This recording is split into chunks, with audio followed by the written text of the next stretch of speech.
Programang ito ay rated SPG. Striktong patnubay at gabay ng magulang ang kailangan. Maaaring may masiselang tema, lengguwahe, karahasan, sexual, horror o droga na hindi angkop sa mga bata.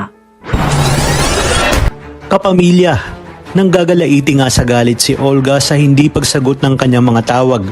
Batid nga ni Olga na hindi siya makakakuha ng impormasyon kay Balatukan.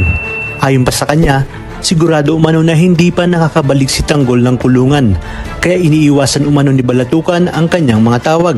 Kaya naman naisipan ni Olga na personal nang magtungo sa selda upang masiguro na naroon nga si Tanggol at oras na umano para kunin niya ito at tapusin nga ang buhay ng ating bida.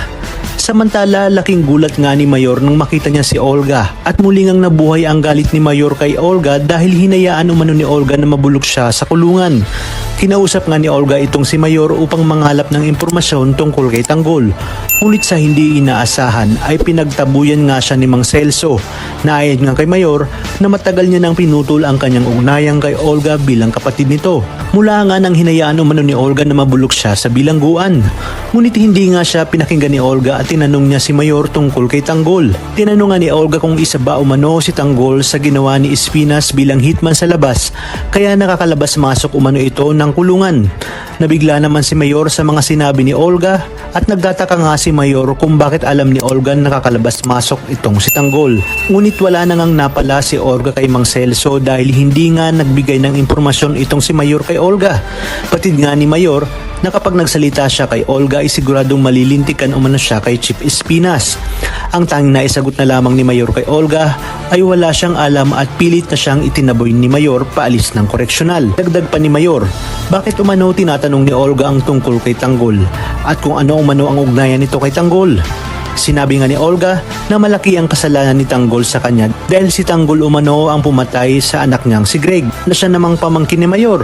Buong akala nga ni Olga ay makukuha niya na ang loob ng kanyang kapatid na si Mayor at naging emosyonal pa nga ito habang sinasabi kay Celso ang ginawa umano ni Tanggol sa kanyang anak na si Greg. Ngunit hindi nga nadala si Mayor sa mga paiyak-iyak ni Olga at pilit na nga siyang itinaboy sa koreksyonal. Sinabi ni Mayor sa kanyang sarili na kilala niya itong si Olga. Mahilig umano ito gumawa ng kwento para makuha ang gusto nito. Dagdagan pa nga ng takot ni Mayor kay Chief Espinas. Kaya naman dito hindi pa rin siya napilit ni Olga na magsalita at dinepensahan lang din ni Mayor si Bubbles dahil baka ikanta umano sila ni Olga pag nagkataon. Kaya naman walang nagawa si Olga kundi umalis ng koreksyonal na talaga namang nanggagala-itis sa galit. Kaya naman mga kapamilya, pakatutukan natin ang mas kapanapanambik na tagpo dito lang sa pambansang teleserye ng sambayanan, ang FPJ's Batang Quiapo.